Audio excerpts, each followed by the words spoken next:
A 55-year-old man laughs out loud, while a death monster's hand reaches for his face. He has no skills left, no mana, no health. He can't even move a finger. And yet, he wins. Because he already counted the seconds. Because he's lived this life before. And this time, he's not dying for anyone. The hand is almost touching his face.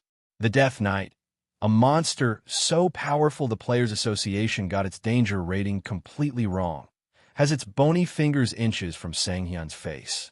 No skills, no mana, no health, body screaming, lungs turning inside out. Every single resource has been burned down to zero. And then our guy starts laughing. Not panicking, not crying, laughing, out loud, in the face of a monster that has killed countless players far more powerful than him. Because Shin Sang-hyun already counted the seconds. And he knew, but we're getting way ahead of ourselves.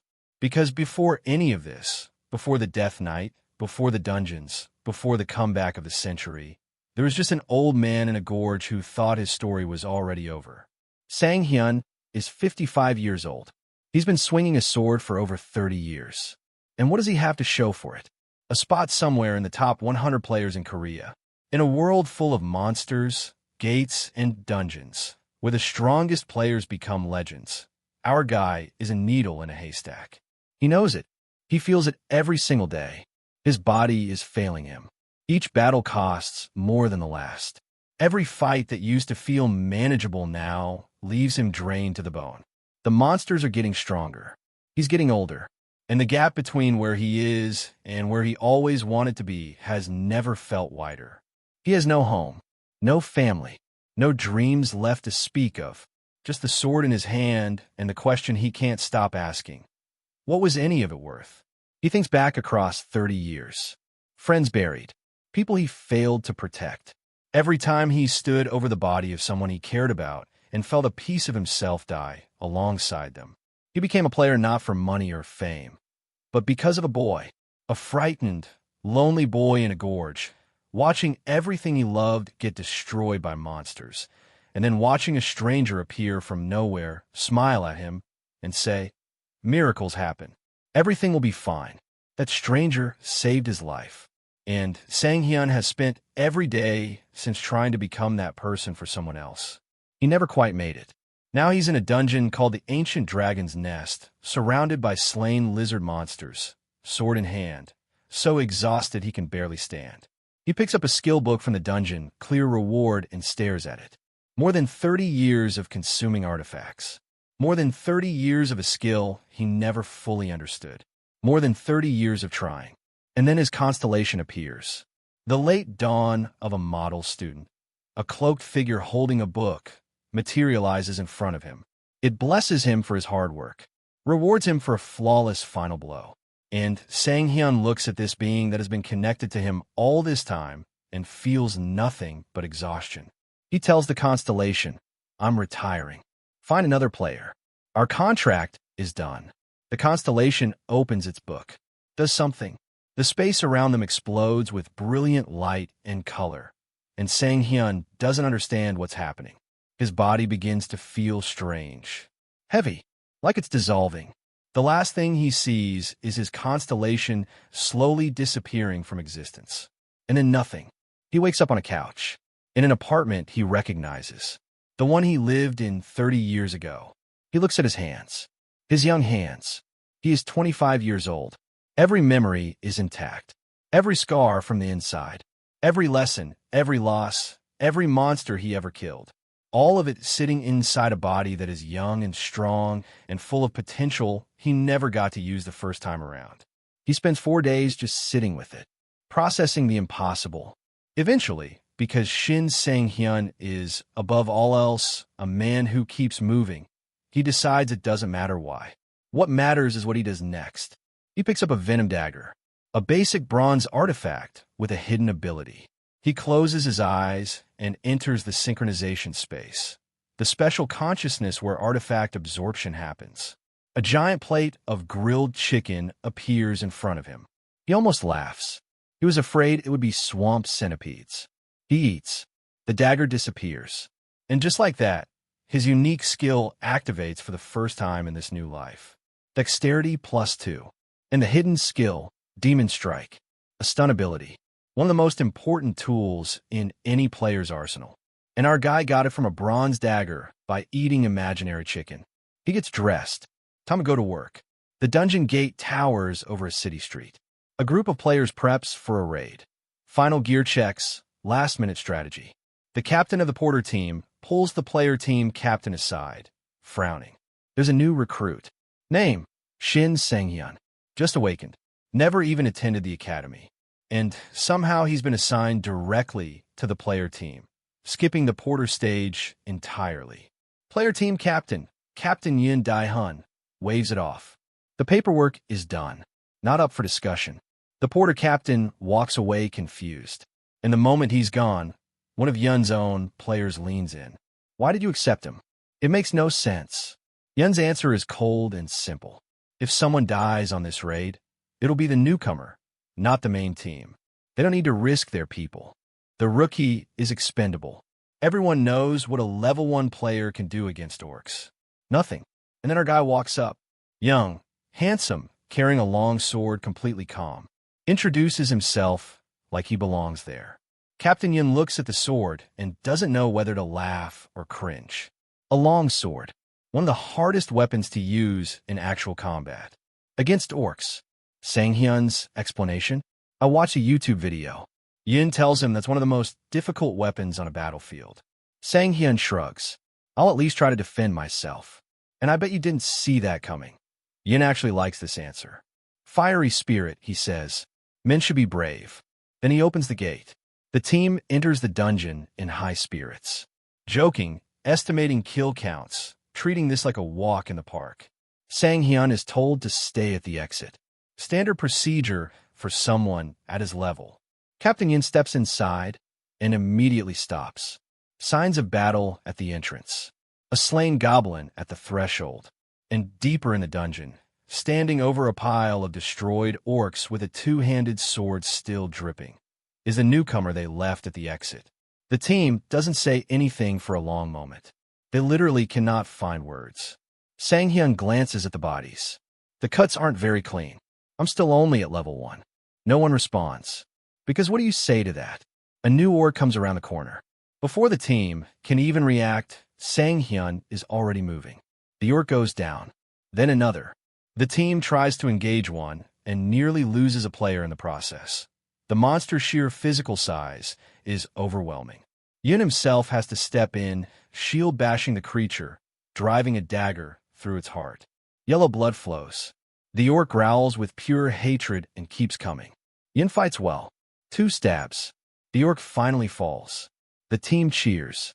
And then, from down the corridor, a crowd of armed orcs rounds the corner. Different sizes. Different weapons. All of them angry. At the front, a bearded, fanged orc who is clearly their leader. The players freeze. These orcs are carrying weapons. Actual weapons.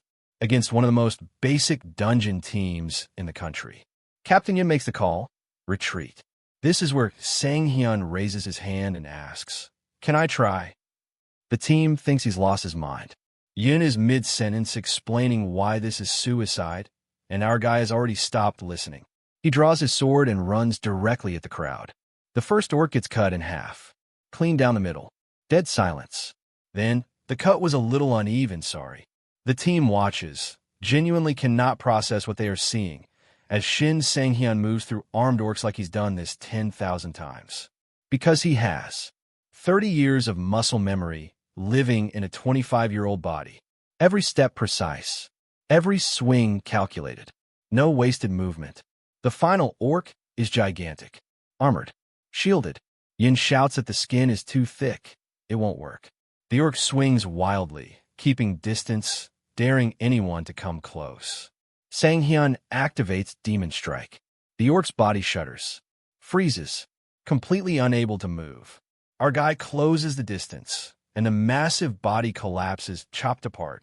Captain Yin stares. His 2 decades of dungeon experience, and he has never seen a skill used like that. He wants answers. He demands answers. Sang-hyun hands him the sword and says, "Check it yourself if you want." Yin inspects it. Completely ordinary. A faded 2-handed sword. Basic, cheap, unremarkable in every measurable way. He cannot explain what he just witnessed. And just when the team thinks the most shocking thing has already happened, a notification arrives. The middle boss has awakened. An orc demon. Yin tells the newcomer firmly, "That's where this ends. His stun trick won't work on a demon. Time for the grown-ups to handle it." Sang Hyun smiles and makes one request. "If I defeat the orc demon alone, I keep the artifact it drops." Every player's jaw drops at the same time. But before anyone can tell him he's completely out of his mind, Sang Hyun explains himself. The artifact is called the Crimson Stone. In his past life, he watched another team earn it from this exact dungeon. He watched it happen while he stood exhausted on the sidelines, not strong enough to participate. The Crimson Stone activates the delay skill, and the delay skill, combined with Demon Strike, would give him something no one at his level should ever have. A guaranteed stun chain. Captain Yin makes the deal. The team tries first. If they fail, the rookie gets a shot. And Sang Hyun already knows they're going to fail. The door to the middle boss chamber swings open. Inside stands the orc demon, and it is not what you expect from a mid-level boss. Horns curved like a ram's, fangs the length of fingers, a body wrapped in chains, and there, glowing in the center of its chest like a heartbeat made of fire, the Crimson Stone.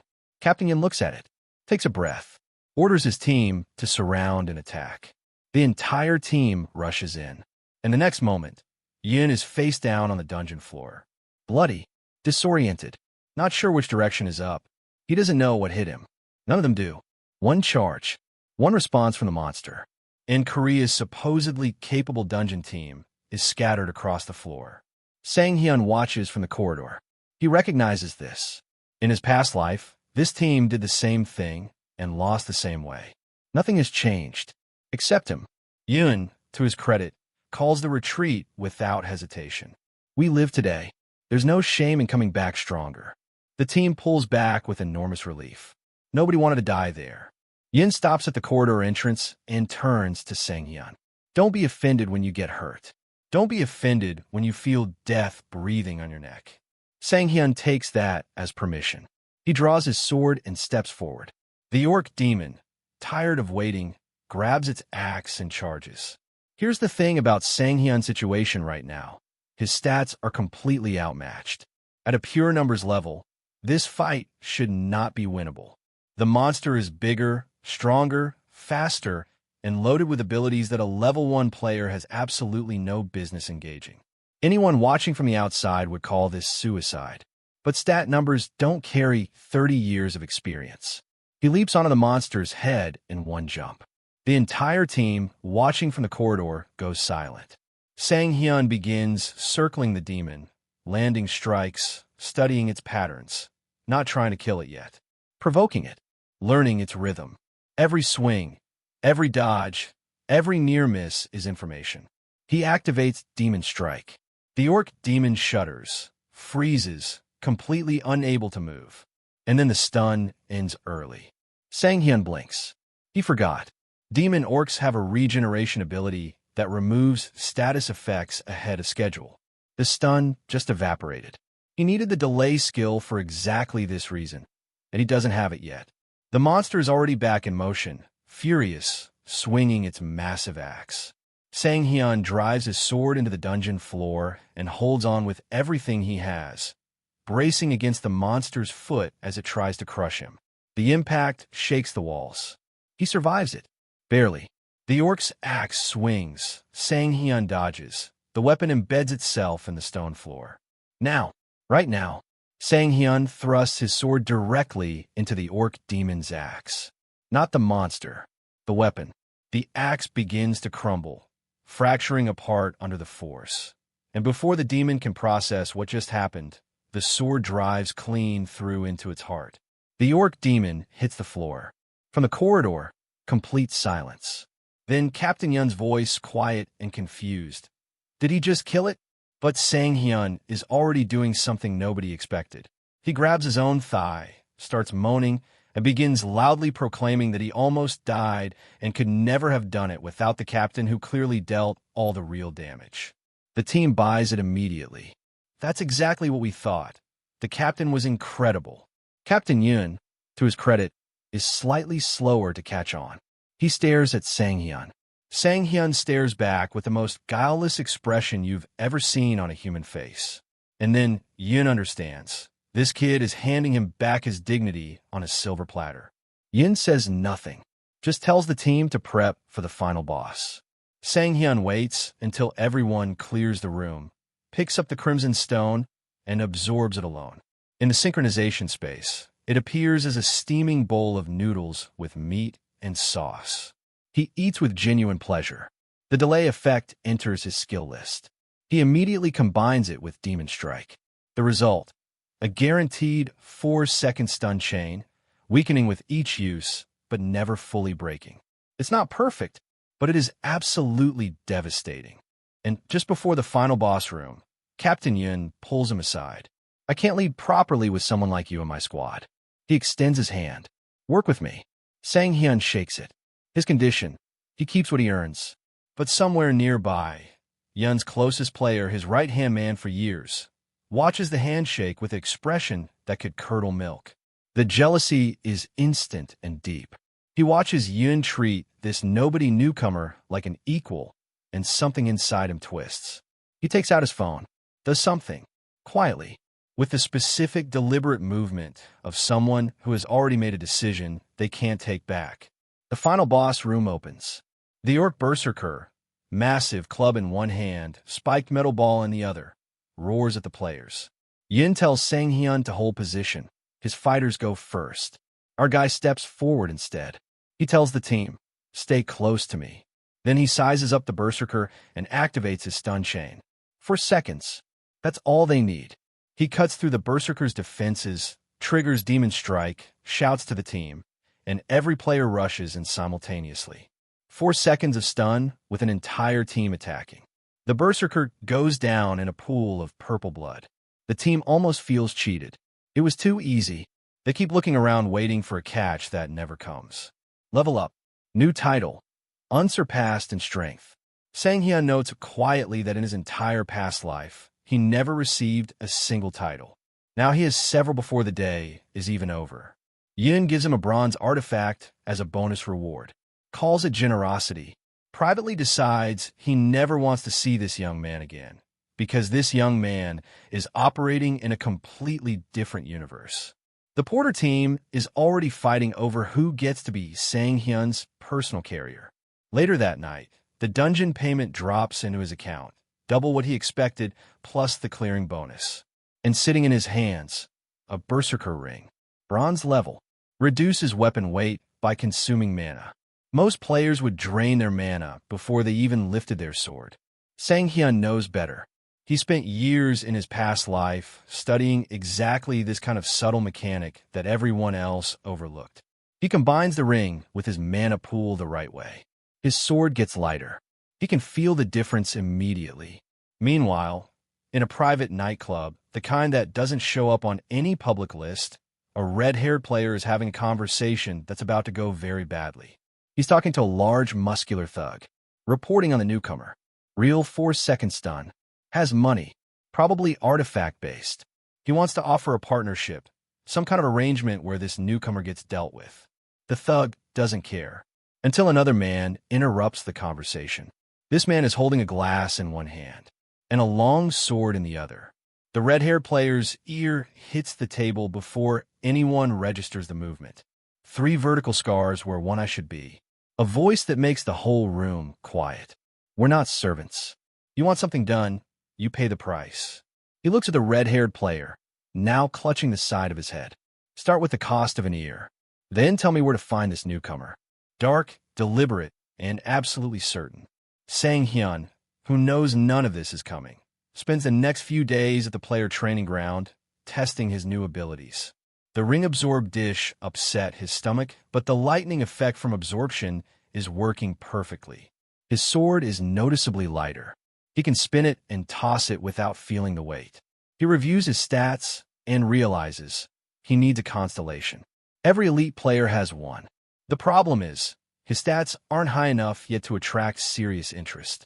He'll have to earn it the hard way.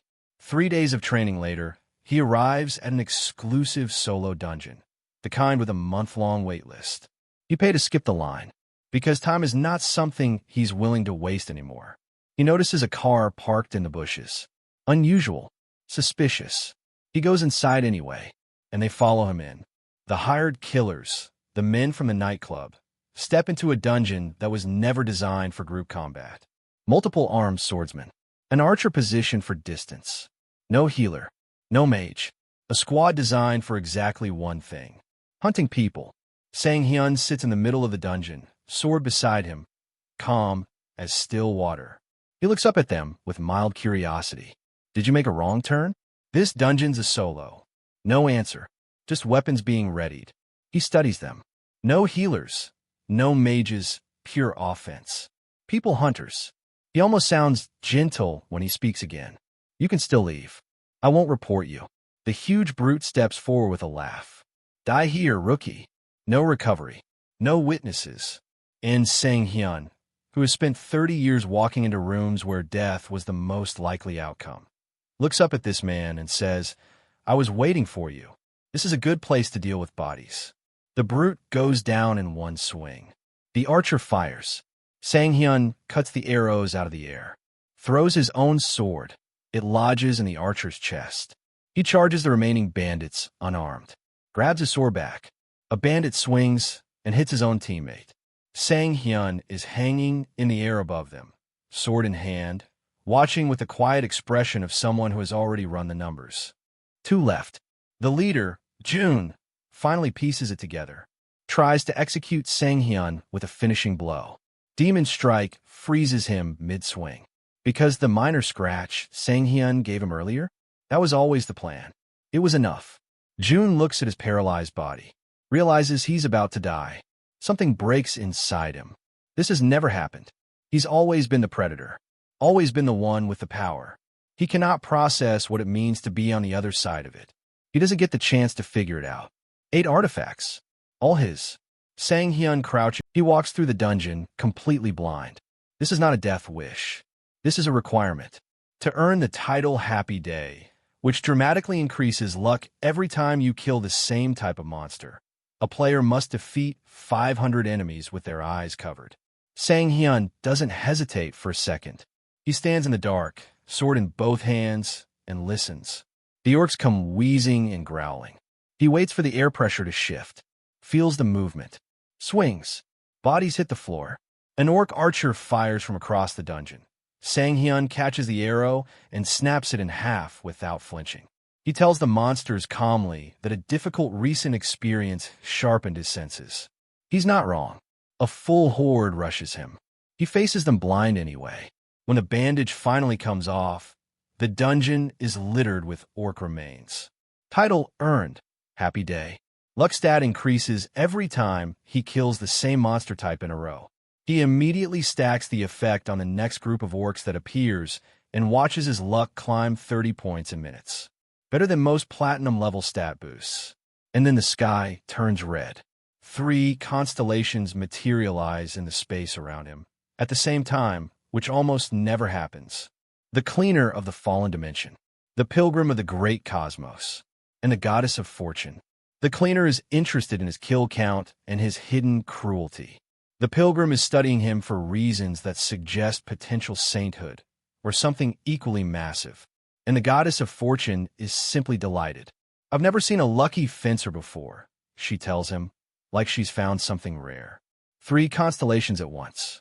Sang-hyun, a man who waited more than a decade in his past life before one constellation reached out, is staring at 3 of them. He signs with the Goddess of Fortune. Immediately, no hesitation. The Goddess of Fortune tells him she has no exclusive conditions. He can still contact others later. Contracts are finalized, and the notifications come flooding in. Friendly constellations send congratulations. Several hostile constellations immediately declare they will do everything possible to stop his growth. Our guide has found 3 new enemies he didn't ask for. But the Goddess of Fortune is already proving her worth. The Goblin Lord in the final boss chamber goes down with a stun chain, a delay extension, and patient skill chaining. He finds weak spots extends the stun window as long as possible, and finishes the dungeon clean. His reward, Kunda's shield, converts damage into healing, combines with his existing abilities in ways that won't become obvious until later. Soon after, Sang-hyun arrives at the Players Association quest zone and immediately gets turned away at the door. The manager is firm. His level is too low. He is a walking death sentence for the quest he's requesting. She has seen this before. Players overestimate themselves, enter above their tier, and don't come back. Sang-hyun swears he won't cause problems. She doesn't budge. And then Kim Miso walks over. Level 100. A+ ranked. Daughter of the chairman of Sacred Biotech. First player in the country to hit A+ rank purely on combat instincts. Eden Guild. And based on the way she says, "I've been watching you for a while." Clearly someone who does not waste her attention. She looks at Sang-hyun. He looks back. She asks why he needs high-level quests. Money, he says. No performance. No explanation. Just the honest answer. Every other player nearby is silently dying of jealousy that she's even talking to him. She checks the quest form. A defense quest. Defeat every monster to pass. Group of 4 required with at least 1 ranged attacker. Our guy has none of those things. She looks at him with the expression of someone doing a very fast calculation. Then she offers to go with him. His response, "What's the condition?" She smiles. "No condition. But if your abilities don't match your confidence, you pay with your life." He agrees. And somewhere in the back of her mind, the truth. She needed a partner for this quest and couldn't find one on short notice. He seemed perfect. She's not entirely sure why she trusts that instinct. But she does. They enter the night of the Wolves' quest. A dark city. Empty streets. Miso on a rooftop with her bow. Sang-hyun alone on the street below. Their arrangement. Sang-hyun handles everything. She watches. He offered her 5% of the reward just to be present. She almost laughed. 5% for doing nothing, but kept a straight face and agreed, privately certain she'd have to step in. The first wolf pack explodes out of the darkness and charges. They hit the ground in pieces. Miso, on the rooftop, almost drops her bow. His stance. His positioning. Attack and defense as a single movement. No wasted motion. Killing several wolves with one swing because he never stops moving forward. She has seen many swordsmen. She has never seen anything like this. A massive pack surrounds him. He activates Demon Strike. The entire pack freezes simultaneously. She nearly falls off the roof. She counts the stun duration. It's longer than 4 seconds. It's longer than the famous player, Jinho's stun. She is watching a brand new player, someone who awakened less than 2 weeks ago, do something that most experienced players can't. He cuts through every frozen wolf before they can blink. Then the black wolf arrives. Massive, many times larger than the others. And it carries its own stun ability. Sang-hyun freezes mid-fight. The black wolf's power catches him off guard. Miso immediately fires. An artifact shot that cancels the stun on Sang-hyun from across the rooftop. He shakes free. But then something happens she truly cannot explain. His own recovery effect also activates simultaneously. He is canceling a status effect at level 1. That is, by any known rule, impossible. The black wolf is confused. Its attack was supposed to leave the player helpless. Instead, Sang-hyun leaps above it and drives his sword into its body. The carcass is so large it falls directly on top of him, soaks him completely in mud and blood. He lies there for a moment under the dead monster, then stands up, covered head to toe, and decides to just make it a proper massacre since he's already ruined. Miso watches from the roof. She stopped worrying. She's just watching, trying to figure out who this person actually is. Then the wolf lord arrives. Final boss. Monstrous. Ferocious. Charges immediately. And for the first time, Demon Strike doesn't work.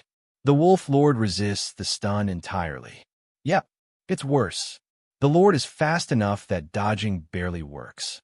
It attacks with patterns Sang-hyun knows from 30 years of memory, because he's studied wolves across hundreds of dungeons in his previous life. He can anticipate almost every movement. But anticipating and surviving are 2 different things when the size gap is this extreme. Miso, watching from the roof, notices something. He's not just fighting. He's performing. He's showing off, for her specifically. She's watching a man who knows exactly what he looks like right now and is absolutely leaning into it. She almost finds it funny. Almost. The Wolf Lord executes its signature move, the one that has killed countless players. One paw strikes, pulling the other back for a single fatal blow. A deliberate, brutal, scripted kill shot. Sang-hyun stops running, faces it, takes a defensive stance. Miso freezes. From her angle, it looks like the paw connects. Blood everywhere. She can't see Sang-hyun. She starts crying. Right there on the rooftop, watching what she believes is a young man she spent the day with getting killed because she didn't intervene.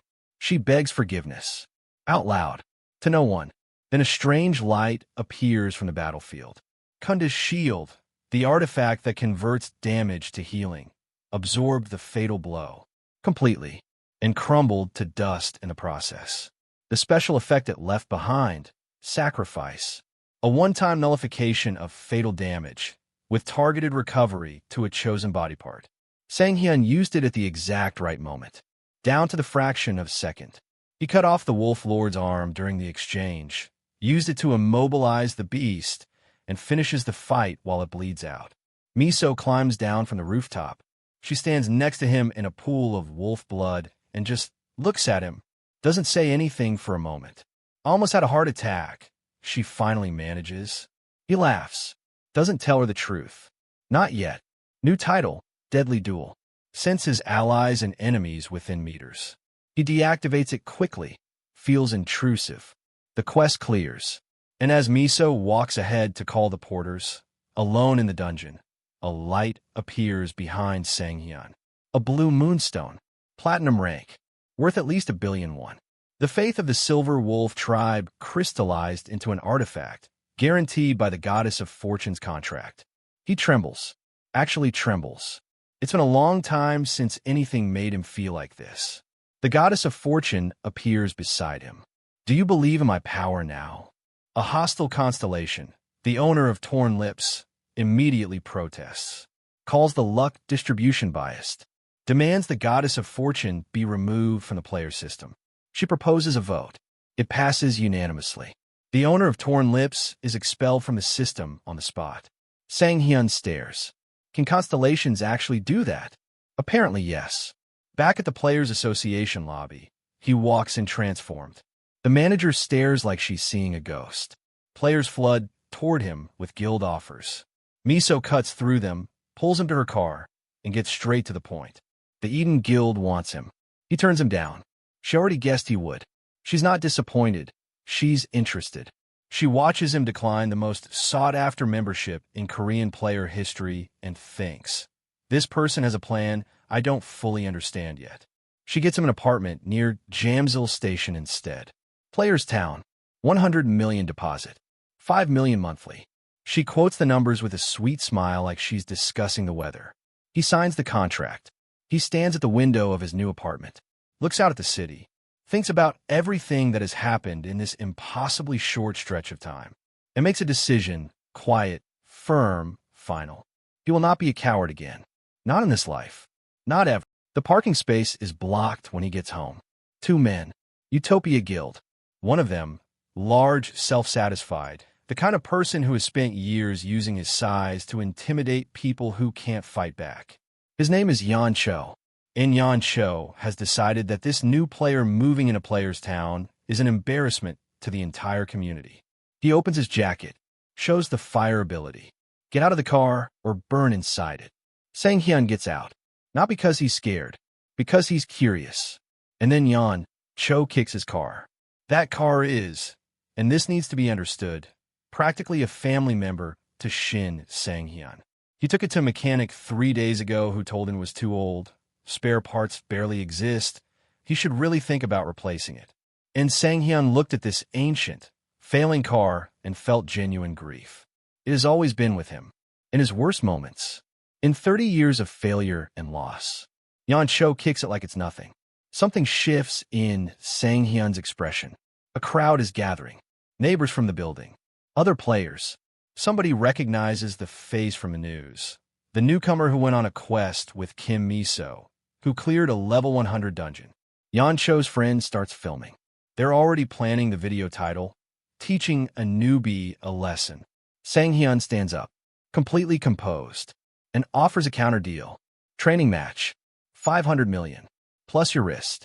Yan Cho almost chokes, then checks his live feed. Viewers already betting, already watching.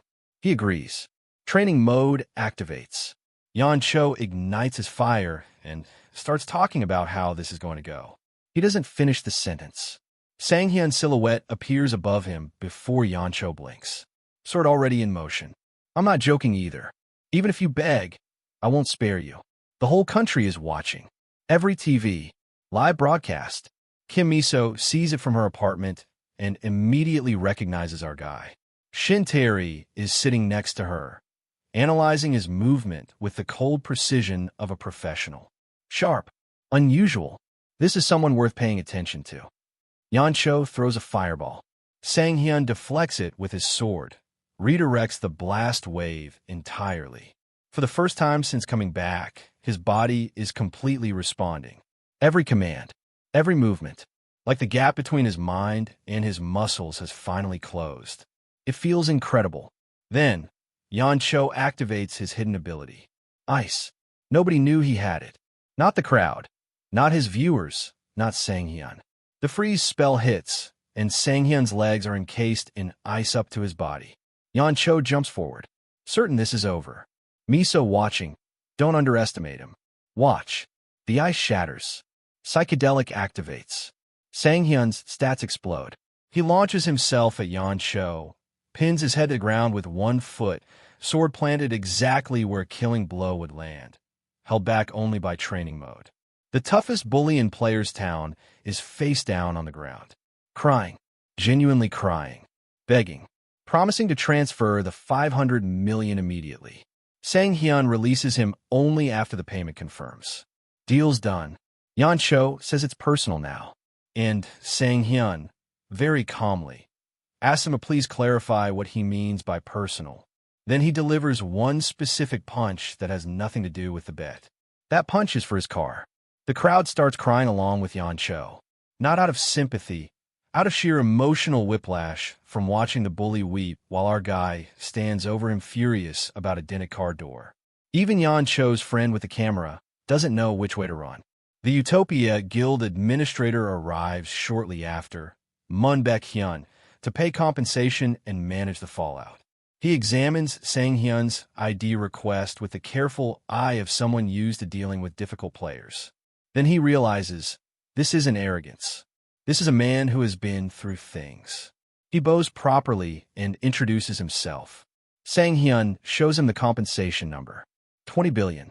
Moral damages, he explains that he hadn't initially calculated.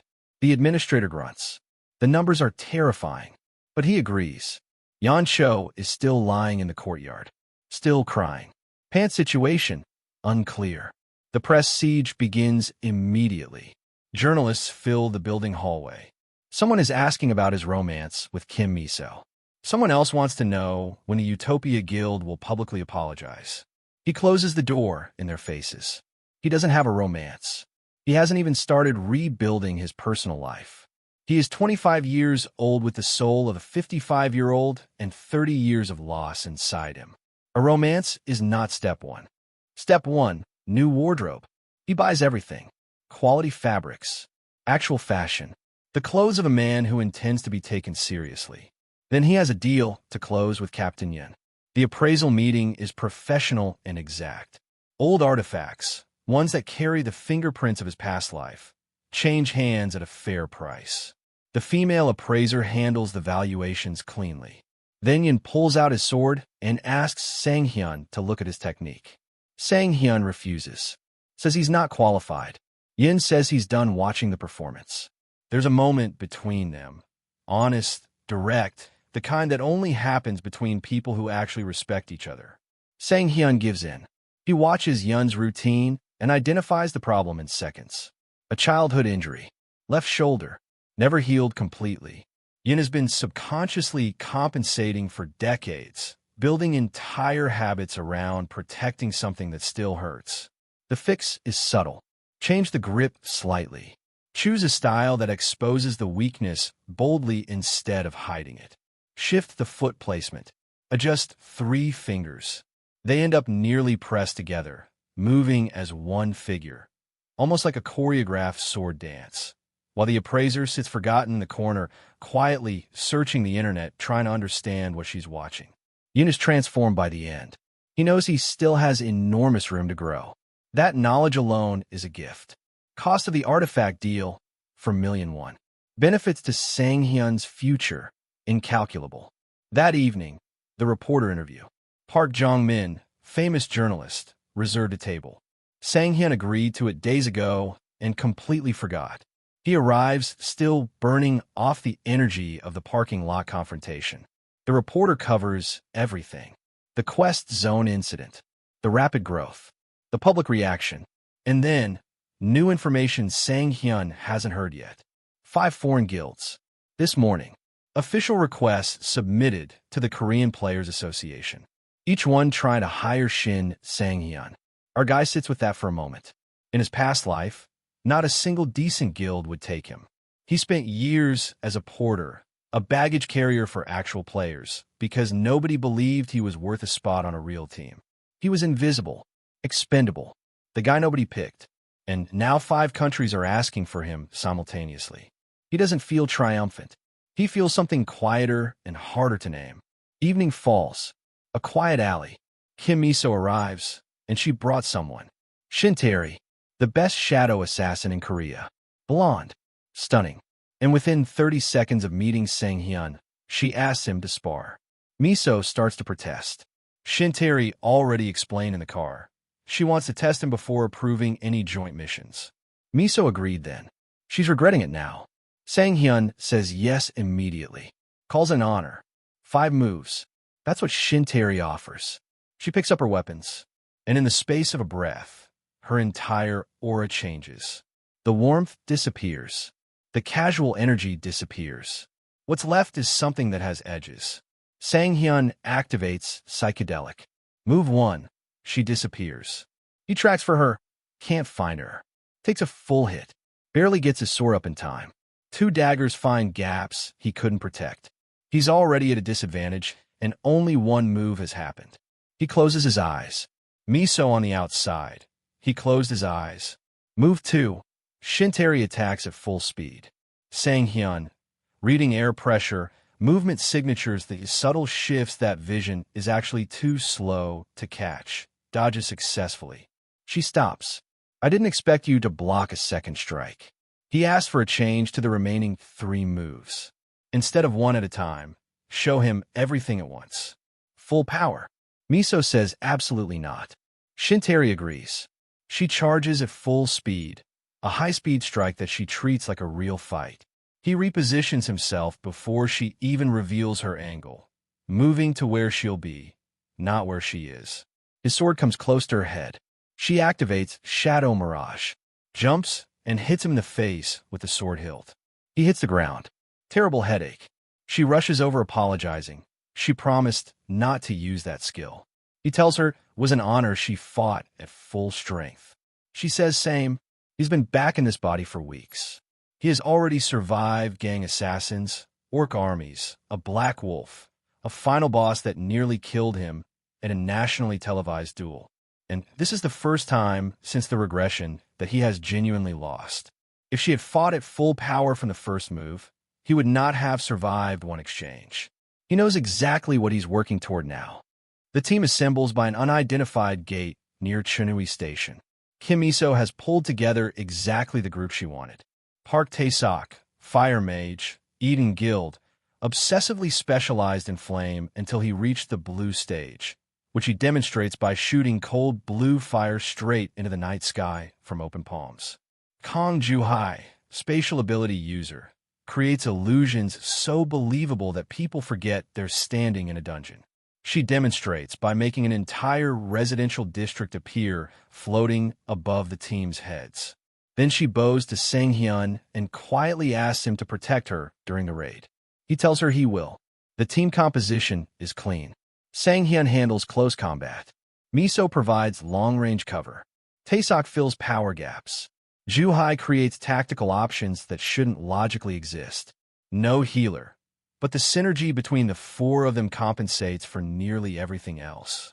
The gate opens into an ice hell. Mountains. Snow. Active blizzard. Taesok's fiery blessing immediately keeps everyone from freezing. Useful within about 30 seconds of arrival. Sang-hyun has brought a different weapon than his usual, more mobile. Miso notices. A sword master changing weapons is unusual. He tells her he prepared specifically for this terrain. She files that information away. A massive, one-eyed goblin materializes. The team falls into formation instantly. Ju-hai's illusion. Taesok's blue flame straight into the monster's face. Miso at distance with arrows. Sang-hyun closing the gap. The goblin slams its palm down, certain it crushed the young swordsman. He appears behind its head. Did you really think you won? Demon strike. The goblin freezes. One swing removes the head. Too fast. Taesok and Ju-hai didn't even get to react. They immediately accuse Sang-hyun of not following the plan. Sorry, I'll do better. He doesn't do better. He gets progressively more efficient. Wave after wave of giant goblins comes out of the snowy forest, taller than ancient trees, and the team moves through them with a rhythm they couldn't have planned. White snow turns purple. Taesok, absolutely thrilled, tells Sang-hyun this is the best he's ever played with anyone. Because a reliable sword master on the front means a mage can actually use his full abilities instead of constantly running damage control. Then the ground shakes. A massive crowd of armed demon orcs charges from the tree line. Everyone moves for position. Sang-hyun turns to Ju-hai with a specific request. A portal. Directly to the lead orc. Miso says focus on defense. But something about the way Sang-hyun asks for the portal makes her trust it. She tells Ju-hai to do as asked. He dives through the portal. Activates full charge. Launches himself at full speed directly into the head of the lead orc, using the portal's exit momentum like a weapon. Nobody sees what happens. The orc makes one sound, then falls. Sang-hyun is standing in the middle of the orc crowd, smiling at his team. They process this for several seconds. Then Ju-hai signals silence. She's heard something. The team creeps to the edge of a rocky plateau and looks down. Below, sleeping in the snow, Cerberus of the ice hell. 3 heads, horns on each, teeth dripping, snoring. Miso says they need more information before engaging. Sang-hyun says he has a plan and suggests starting with a specific skill. She notices he's not fully listening to her. His eyes are closed. What are you doing? He opens them. I'm ready. The full moon breaks through the cloud cover. Time of the dog and wolf activates. Sang-hyun doesn't wait. Apologizes to the team, jumps off the plateau directly toward the sleeping 3-headed monster.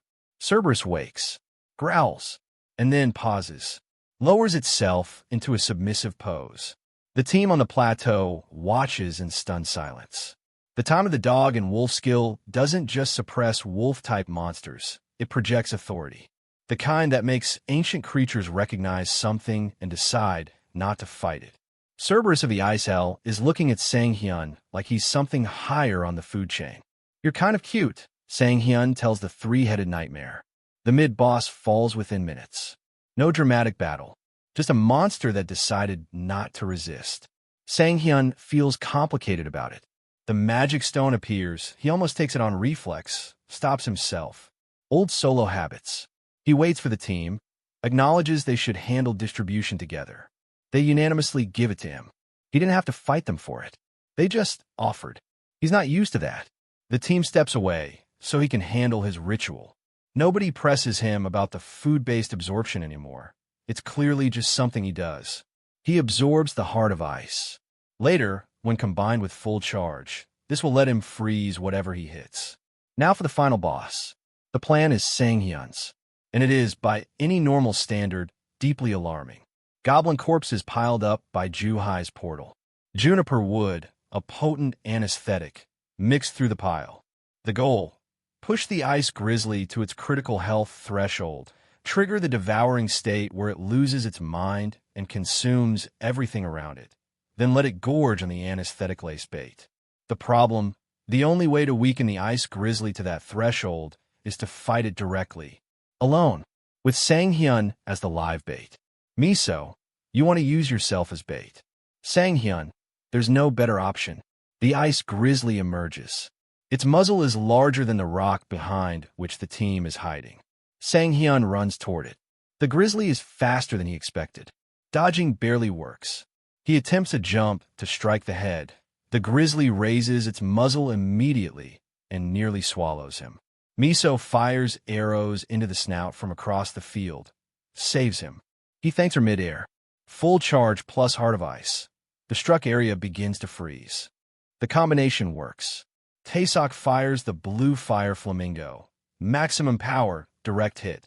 The grizzly flies backward and lands with its mouth hanging open. Everyone thinks it might actually be dead. Then it snaps its jaws shut, roars like a bomb going off. The devouring state activates, and the creature that was already terrifying becomes something else entirely. Eyes completely insane, moving differently, heavier and more violent in every way. Ju-hai is supposed to execute the portal deformation right now. She's standing at her portal, doing something, not ready yet. Sang-hyun is running. There's nothing else he can do. If she isn't ready in time, he dies. He activates Psychedelic, last option. Charges the grizzly head-on. The grizzly's jaws open wide. I'm ready. Ju-hai opens the massive portal. Spatial deformation begins.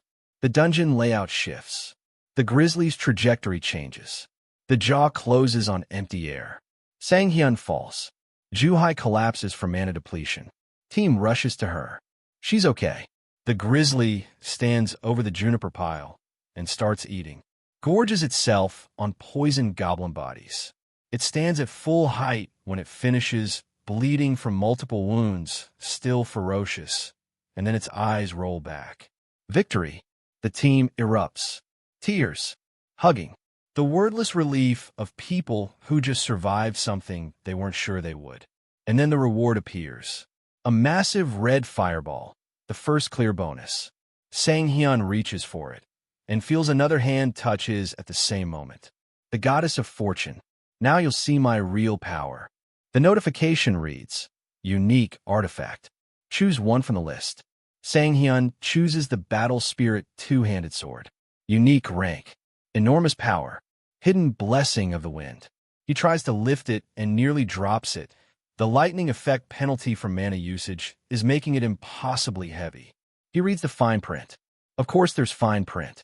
The team receives their artifacts, all suited to their class, all thanks to the first clear bonus that Sang-hyun's plan made possible. They then make a unanimous decision. Every byproduct from the raid, boss corpse, magic stones, all secondary drops, goes entirely to Sang-hyun. He tries to decline. Ju-hai has already calculated the contribution breakdown. It's fair. She won't hear otherwise. He lowers his head. The team thinks he's crying for gratitude.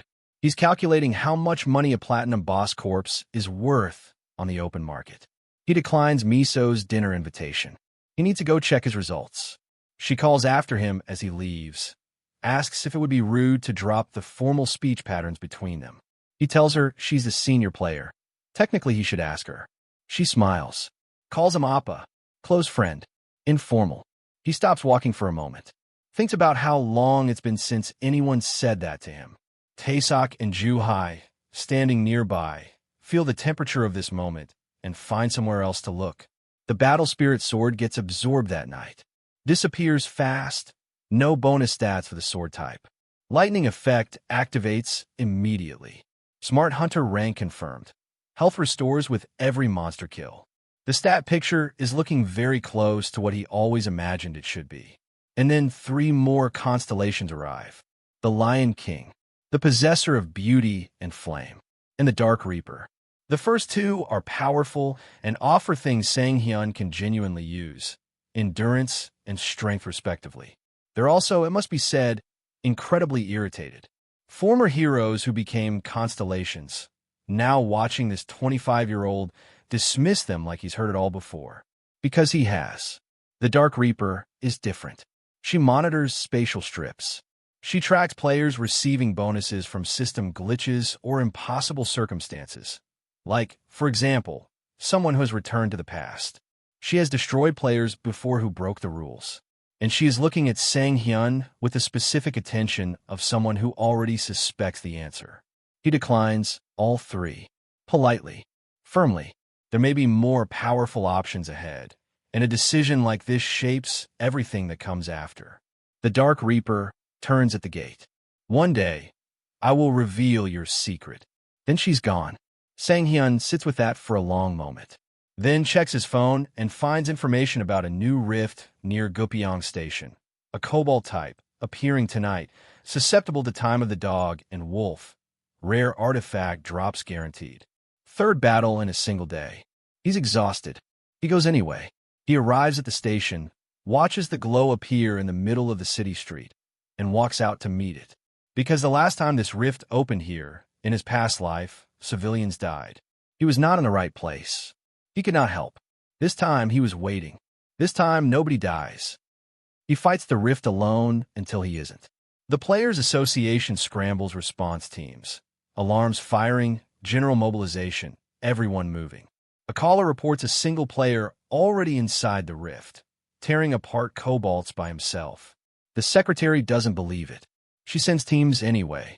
Lee Hun and Lee Jong arrive at the scene, jump out of their vehicle ready for a war, and find Sang-hyun standing in the street surrounded by wolf-type monster remains, borrowing one of the monster's own axes because it was convenient.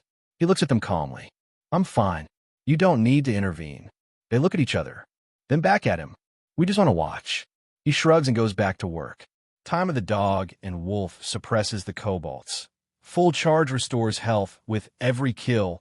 Counter-explosion scatters entire groups at once. The cobalts are individually stronger than most of the monsters he's fought today. They don't matter. The three of them enter the rift.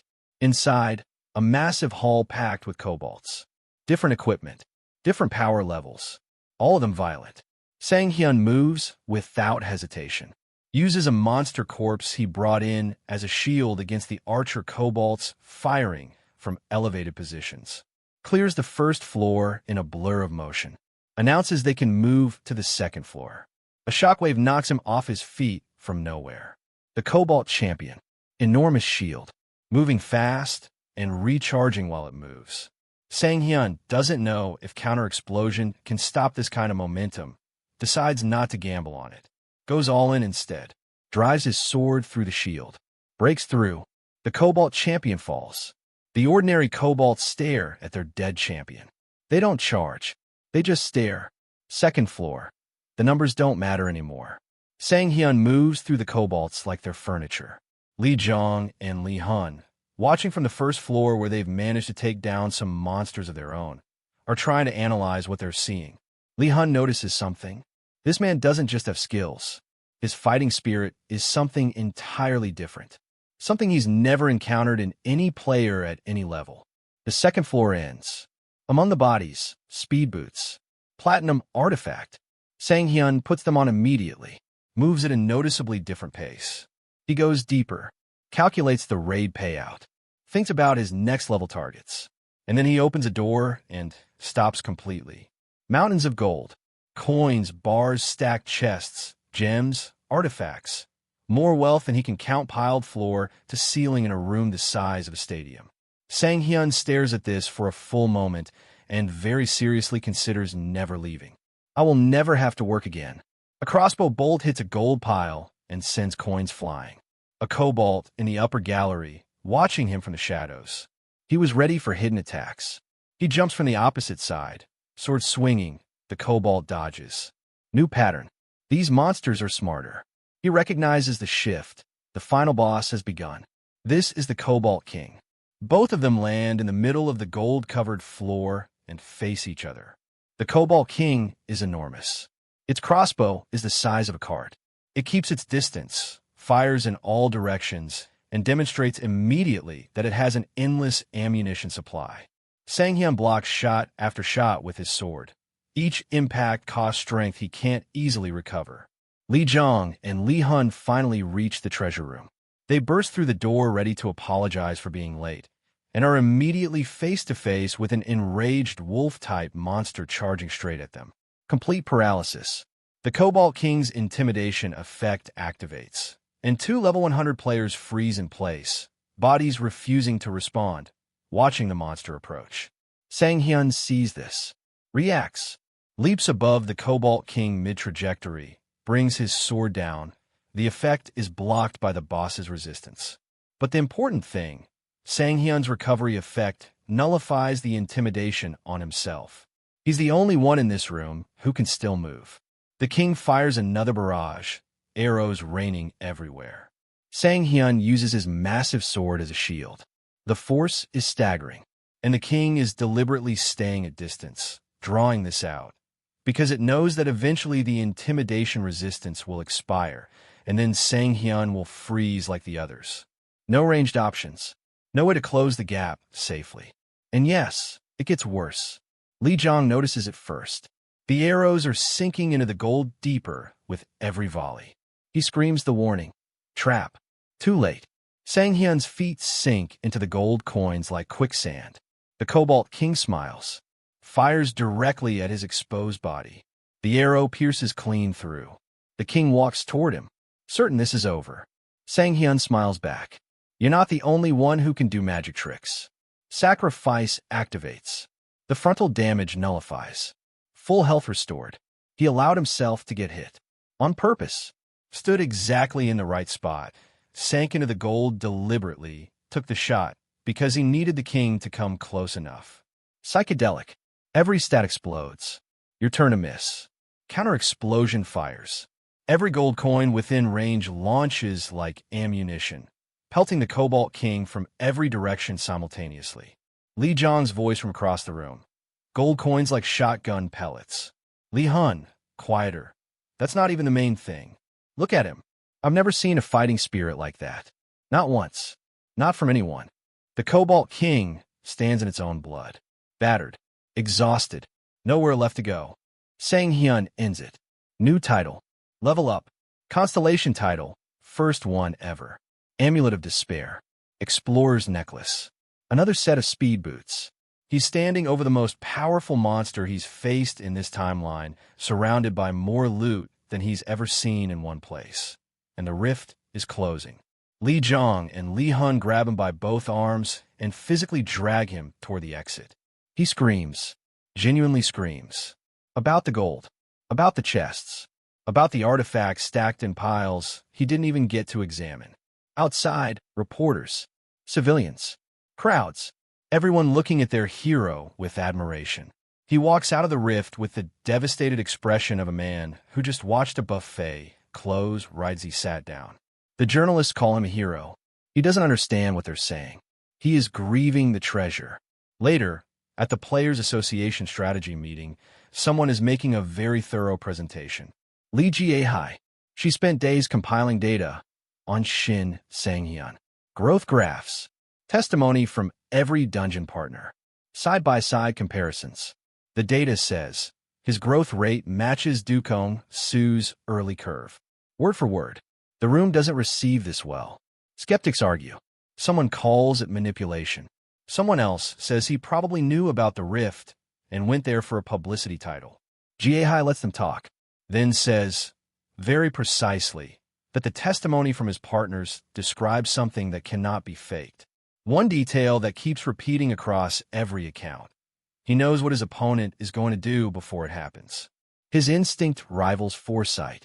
She uses the word regression, not as an accusation, as a theoretical, as something to consider. The head of the association ends the argument, assigns Jae-hai to monitor Sang-hyun alone, quietly, thoroughly, with full authority. She leaves the room satisfied. Meanwhile, on a blocked city street, Sang-hyun is stuck in traffic. He looks out the window and sees why. A dungeon gate has appeared at the intersection, and the player giving an interview in the middle of the street is someone our guy has looked up to for his entire life. Both of them. Dukong Su, the sword demon, Korea's greatest sword master. Sang-hyun can't speak. He just watches through his windshield as this man, his idol, The person he spent 30 years trying to become stands there doing a press interview with the casual ease of someone who has nothing left to prove. Journalists notice Sang-hyun in his car. The rumors start immediately. Espionage, challenge, replacing the legend. They rush over. Sang-hyun says it's a coincidence. He's stuck in traffic. Dukong-soo looks at him across the street and smiles. Sang-hyun can't read the smile. He just looks back and thinks, I still have so much work to do. Dukong-soo turns and walks toward the gate. Internal thought quiet. Everyone else looks at me with admiration. This one looks at me like he intends to surpass me. Soon, he tries to remember the young man's name. He's certain they'll meet again. Sang-hyun finally reaches the Silent Land dungeon. A group of players outside is furious. This was their scheduled slot. A girl storms toward him with accusations. He looks at her face, and his mind goes very still. He knows her. He knows her brother. And in his past life, it was on this specific day that her brother's sister died in this dungeon. She is standing in front of him. He doesn't fight her on the scheduling dispute. Tells her plainly, association orders. Not his call. He turns and walks into the dungeon before she can respond. She screams after him that he'll regret this. Inside, an abandoned city covered in mud, swamp, rotten smell. He takes 3 steps, and the ground cracks. Arms tear through the asphalt. A Walking Dead ghoul crawls out. He reaches for his skills. Silence. Immediately, the ghoul's touch deactivated everything. He cuts it in half with pure swordsmanship. And more come. From everywhere. The entire dungeon sensed him the moment he entered and started suppressing him before he could respond. Walking Dead, mages send suicide bomber flies from a distance. Sang-hyun gets blasted across the room, clothes damaged, arm nearly gone. He identifies the source, creates a protective circle, endures the explosions inside the barrier, and then does what he does with every obstacle.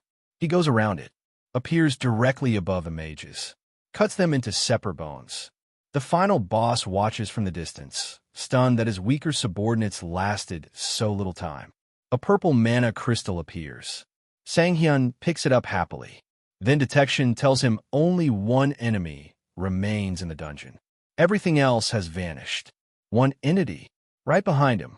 He jumps straight up on pure instinct. The ground collapses. He falls into a lower chamber. The Death Knight is waiting. All the ghouls didn't disappear.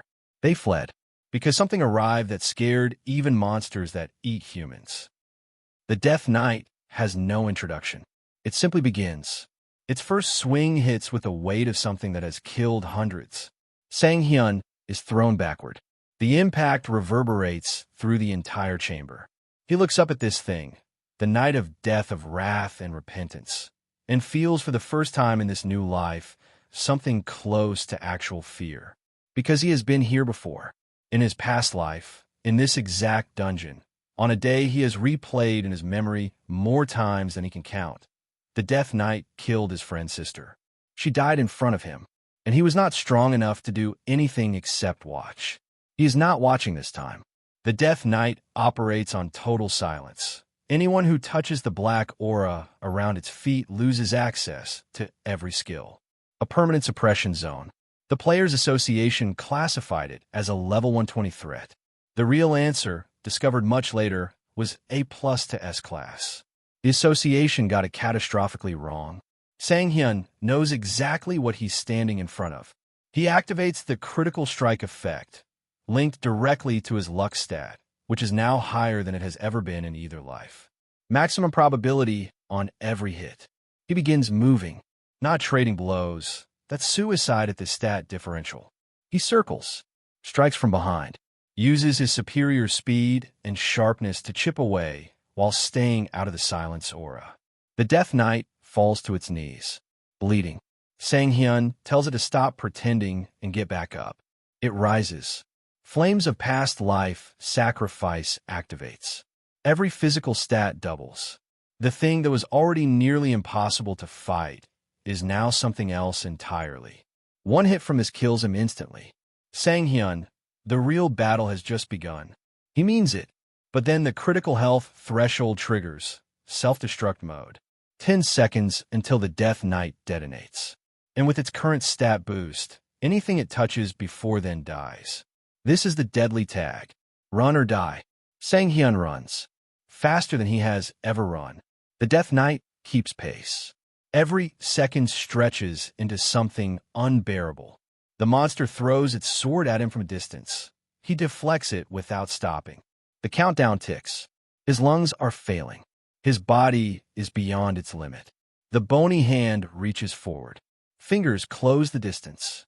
Inches from his face. He can't move anymore. Swamp of silence caught him. Every skill gone.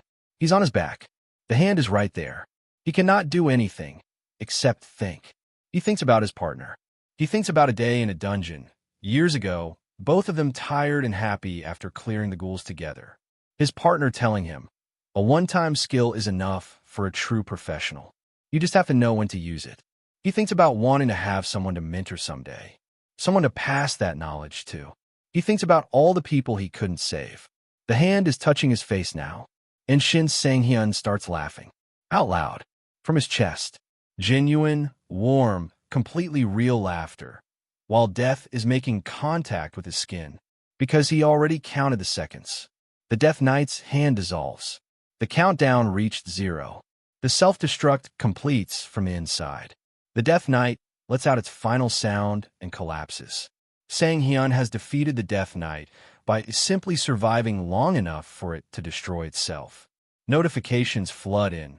Levels increased, health fully restored. Enormous experience previously unavailable now credited. The Smart Hunter rank restores health on kill. The level up itself triggers full health restoration. Combined effect. Complete recovery from the edge of death. His stamina, however, is at dangerous levels. Psychedelic's recoil is still processing. He cannot rush forward. He makes a difficult decision. He cancels psychedelic deliberately, which means accepting all the accumulated damage at once. The backlash tears through him. He collapses. Every impact he should have felt during the fight hits simultaneously. Notification: accumulated damage exceeded threshold. Body exhaustion recorded. Risk of death if prolonged. Outside the dungeon entrance, players are waiting anxiously. The girl who screamed at him earlier is there. Her conscience is arguing with her anger. She doesn't know what's happening inside. Nobody does. Sang-hyun is lying on the dungeon floor, not moving. The final boss of the Silent Land is still ahead, undefeated. He is in the worst physical state he's been in since the regression. Every resource burned, body in shutdown. And somewhere in this dungeon is a final boss that killed his friend's sister in another life. He came here specifically to change that outcome. He is not finished. One hand finds his sword. He pushes it into the ground and uses it to lever himself partially upright. Not standing, just not lying down anymore. He thinks about the boy in the gorge. The frightened child who watched everything he loved get taken. The stranger who appeared from nowhere and smiled and said, "Miracles happen. Everything will be fine." He thinks about becoming that stranger. He spent 2 entire lifetimes trying. He thinks, not today, not yet, not here. He gets to his feet. The dungeon is silent around him. The final boss waits ahead, somewhere in the rotten dark of this abandoned city.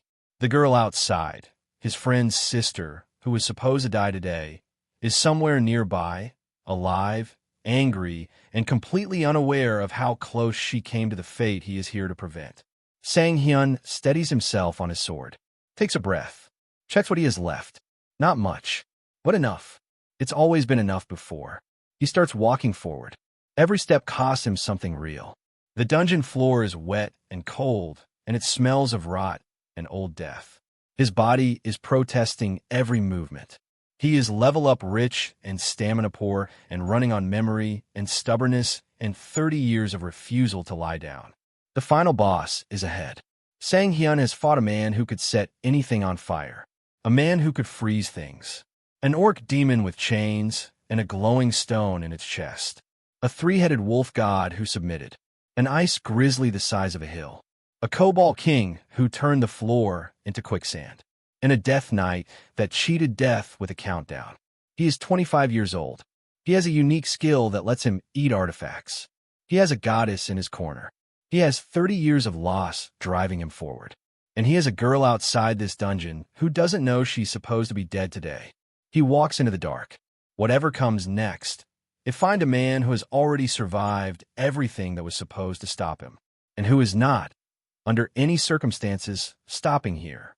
He tightens his grip on his sword. His jaw sets. His eyes go flat and focused. That expression Shintari noticed, that Li Hun noticed, that Dukong soon noticed from across the street. The expression of someone who has been through hell before and knows exactly where the exit is. Forward. If this story hit different, drop a comment, smash like, and subscribe. More manhwa recaps dropping every week. Don't miss the next one.